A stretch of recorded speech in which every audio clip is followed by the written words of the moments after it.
শ্রাবণ মাসের শেষ সোমবার। এখন তো আমি যাচ্ছি পুজো দিতে, অনেকটাই লেট হয়ে গেছে, প্রায় 12টা বাজতে চলে। এখানে তো প্রচণ্ড মন্দিরে ভিড় রয়েছে, কিন্তু চলো আগে পুজোটা দিয়ে আসে। এই যে সমস্ত কিছু ডালা রেডি করে নিয়েছি, নিজেও তো রেডি হয়ে নিয়েছি, আর এখান থেকে তো দুধ আর বেলপাতা ফুল সমস্ত কিছু নিয়েছি।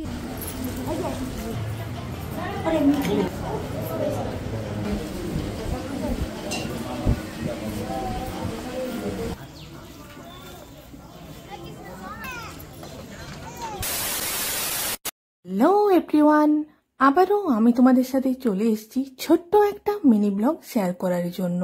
কাল তো ছিল শ্রাবণ মাসের শেষ সোমবার, সেই জন্যই পুজো দিতে যাব।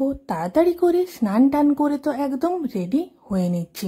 এখানে আমি একটা 3 পিসের সেট তো বের করে নিয়েছি। এটা ছিল না হোয়াইট কালারের, আমার প্রচণ্ডই দারুণ কিন্তু এই 3 পিসের সেটটা লাগে। আর পুজো দিতে গেলে হোয়াইট ছাড়া তো আমি যেন অন্য কিছু ভাবতেই জাস্ট পারিনি। আজকে তো বাইরে রয়েছে প্রচণ্ড গরম, এখানে জলদি রেডি হতে গিয়ে সমস্ত জিনিসপত্র তো মোটামুটি বের করে নিয়েছি। দেন এখানে সবুজ চুড়িগুলোকে পরে নিচ্ছি। গোটা শ্রাবণ মাস আমি কিন্তু 2টো চুড়ি করে হাতে পরেছিলাম, সমস্তগুলো পরে তো থাকতে পারিনি এখানে, সেই জন্যই সমস্তটা এখন কিন্তু পরে নিচ্ছি। তারপর ফার্স্টেই করে নিয়েছি এখানে টোনার অ্যাপ্লাই করেছি ফেসে, দেন নিয়ে নিয়েছি একটা সিরাম। এই সিরামটা রিসেন্টলি আমি কিন্তু ইউজ করছি, প্রচণ্ডই দারুণ কিন্তু একটা এই সিরাম।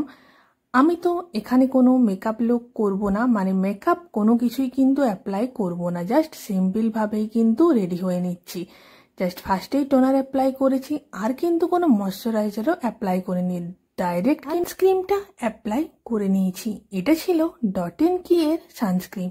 ফেসের মধ্যে গ্লোটা দেখো, রিসেন্টলি তো এটা আমার ফেভারিট একটা সানস্ক্রিম। দেন এখানে এরপর লাগিয়ে নিচ্ছি লিপ বাম। আর এই লিপ বামটাও আমি কিন্তু বরাবরই জুডিওর ইউজ করি, কারণ আমার না জুডিওর এই কফি ফ্লেভারের লিপ বামটা প্রচণ্ডই দারুণ লাগে।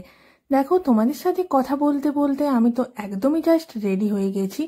এরপর জাস্ট ওড়নাটাকে পিন আপ করে নিচ্ছি। এটাই ছিল আমার কিন্তু ফাইনাল লুক। আমি একদম সিম্পলভাবে তো রেডি হয়ে নিয়েছি, চুলটাও জাস্ট আঁচড়ে নিয়েছি, ভিজে ছিল তাই কোনো রকমই কোনো হেয়ার স্টাইল বা বাঁধলাম না, নর্মালি তো চুলটাকে ছেড়ে রেখেছি। চলো এরপর বাড়ির পুজোটা আগে কমপ্লিট করে নিই, তারপর তো মন্দিরে পুজো দিতে যাব। বাড়িতে তো একবার কিন্তু পুজো কমপ্লিট হয়ে গেছে, এখানে আমার পুজোটা আমি তো করে নিচ্ছি।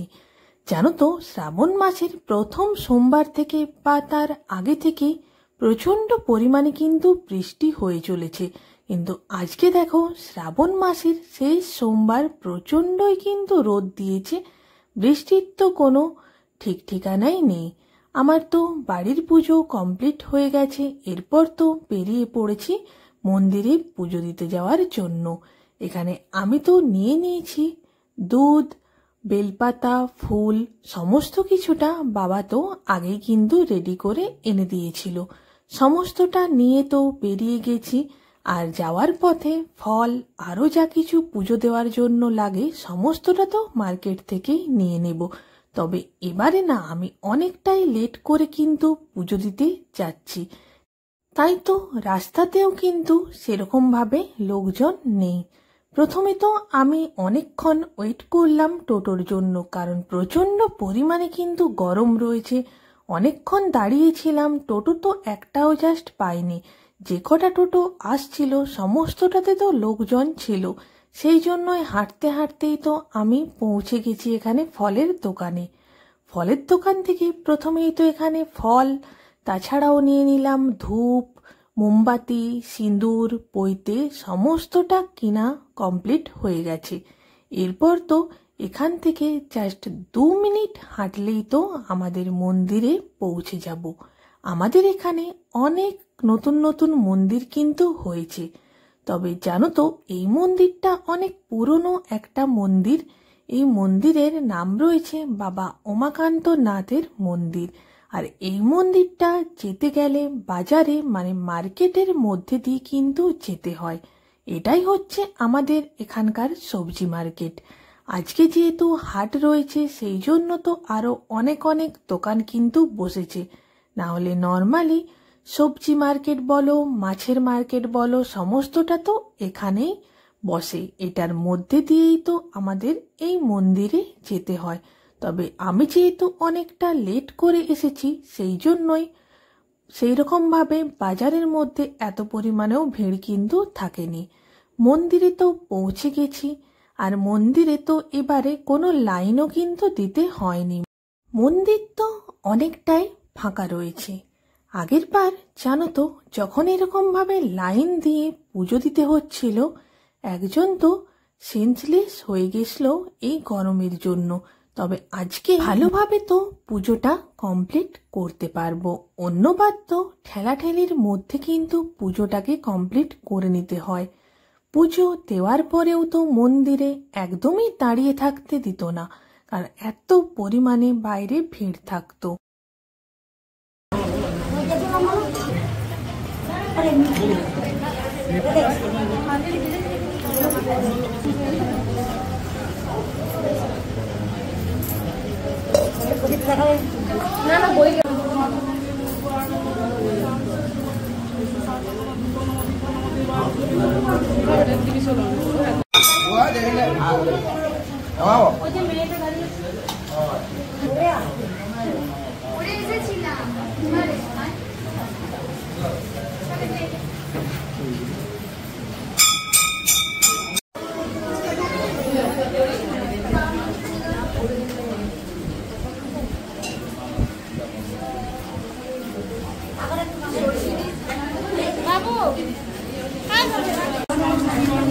আমার তো পুজো দেওয়া কমপ্লিট হয়ে গেছে।